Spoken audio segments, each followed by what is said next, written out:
Today, we're going to talk about the interview that Liz did with John Walters. And if you don't know who John is, he was a previous cast member from 90 Day Fiance. I think I watched a season. I can't remember who else was on it, but I vaguely remember him. Some of you may be wondering why I am still talking about Big Ed.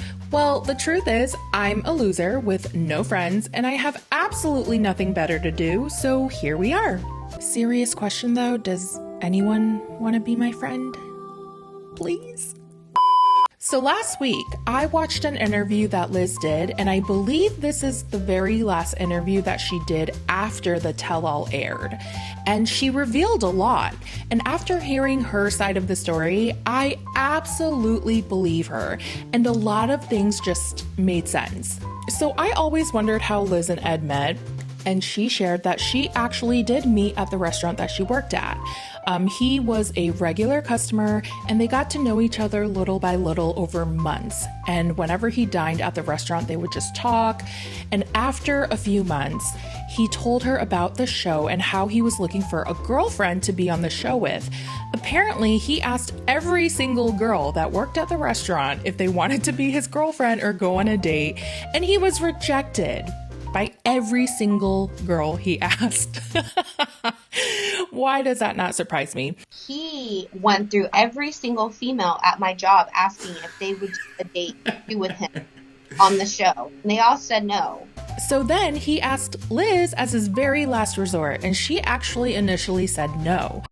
So last resort, he asked me. And for 2 months, I also said no. Then she realized that he really couldn't find anyone, and she kind of felt bad for him. And so she ended up saying yes more as a favor, since at that point she cared about Ed as a friend and she wanted to help her friend out. And so she ultimately said, okay, she'll do it. His best friend and him finally sat me down, and they both were like, can you please just do 1 or 2 dates like on this show? Because he couldn't find anybody. What people didn't want me to talk about is how it was a favor in the beginning. They really did meet organically, and this really did happen organically. I think a lot of people, including myself, I am guilty of this too. I thought she was playing a part. She acted like she was interested in Ed to get more clout, to get more Instagram followers, to get more fame, but really, I truly do not believe that anymore. She also confirmed that she did go home with him that night after the tell-all. And they did sleep together. Well, she said they hooked up. And guess what, you guys? He ghosted her the next morning. He was just like, wham, bam, thank you, ma'am. And he dipped. It's been about 1.5 to 2 months since filming the tell-all. And then we were broken up about a month prior to the tell-all. Well, people have been coming at me within the last 2 weeks. Like, how have you not, like, why would you leave with him? He only wanted to have sex with you. Well, guys, when you saw that clip of him talking like that, I saw it at the very same time. I'm not standing next to him when he's talking about like that. So guess what? He did take me home. We did hook up. He ghosted me the very next day. Like, enough's enough. Do you remember at the end of the tell-all, he talked about how he was probably going to sleep with her, even though it wasn't a good idea? And when he said that, it grossed me out so much because he clearly just wanted to hit it one last time, knowing that he never had any intention of getting back together with her. That is so freaking gross. I mean, I'm thinking about whether I'm going to want to have sex with her or not. It's probably not a good idea. Is that going to stop you? Probably not.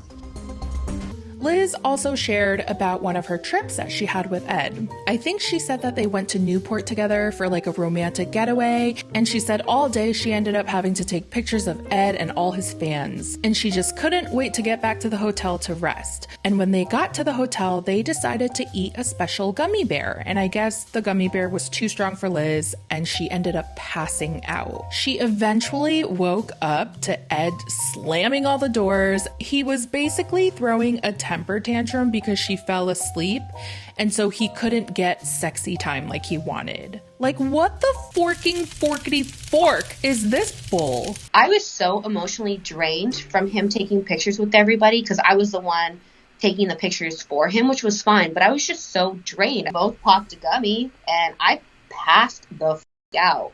But because This man knew that we had this like romantic, sexy night, whatever night plan, was so upset that I couldn't handle my gummy the way that he did, that I woke up to him slamming doors, yelling in my face. Wakey, wakey!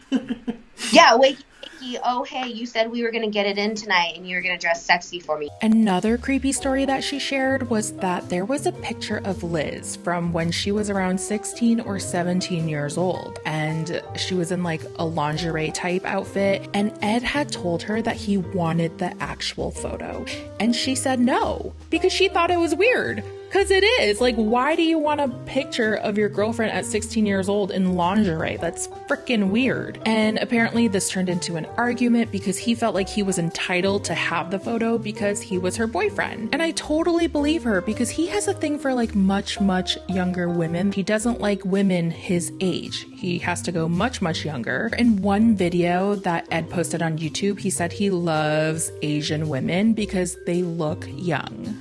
Ew. I love Korean women. They're so beautiful. And I love Asian women. You know why? Why? Because they age well, just like wine. I love Korean women. I love Asian women. Ew. Also, she shared something that was like really disturbing. Are you ready for this? Apparently, Ed likes his women groomed down there in the nether regions in a very specific style. And he told her to do it that way, and she did not want to. And basically, he was like telling her, do you know how many girls would do that for me? Who? Please show me the line of girls who would do that for you. We got into a full-blown argument on how, I can't even look at the camera, on how I should be groomed down there in that area between my legs. No other way but this certain way. And I was like, well, I don't like being that way. I like being this way. And if you don't like it, it got to the point where he was like, do you know how many girls would be with me that would be that way for me? How I was supposed to be groomed down there was like 3 arguments within itself. Oh, and at one point, Liz talked about how the show is edited into what the show wants their audience to see. And John interjects, and he kind of implied that it's not edited to play a specific narrative, but rather edited down in terms of like the footage or material for time's sake. But I completely disagree with that. If you didn't know, I have another channel where I just edit clips of the show and like different shows. And a lot of the times I will spin the narrative into something else. For example, in this video I made, I changed the narrative into Ed going out on a date and then getting rejected. But the original scene was of him meeting a dating coach. She's actually from Israel. She's very beautiful. Hey, I like the view. In another video I edited of the tell-all, I I made it so that Jesse's husband and Debbie slept together.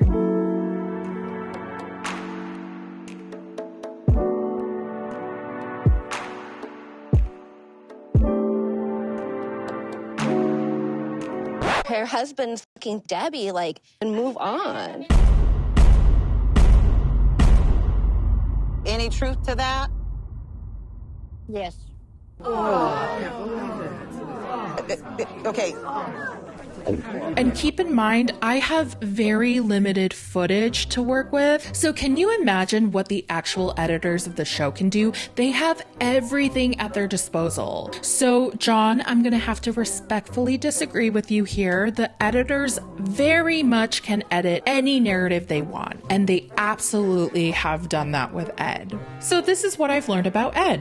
He's a master manipulator, he's a gaslighter, he's controlling, he's a clout chaser, and he fetishizes Asian women. Also, Ed seems to mold his girlfriends into his version of perfection. They're basically like his Barbie dolls. He tells them what to wear, tells them how to do their makeup, what color their hair should be, how to groom downstairs. There's a petition on change.org asking TLC to remove Ed from the show, and it currently has over 25,000 signatures, But I did hear that he's already filming, and I highly, highly doubt TLC is going to remove him. I think Ed is probably the most famous cast member from the show, so they're going to milk him for as long as they can. And Ed is more than happy to do that because he loves the attention, he loves the clout. The number of times Ed has posted on his Instagram stories, he reposted Pete Davidson mentioning him so many times. I see it like 4 times a week. He just reposts the same old video over and over again. Like, Ed, chill the freak out.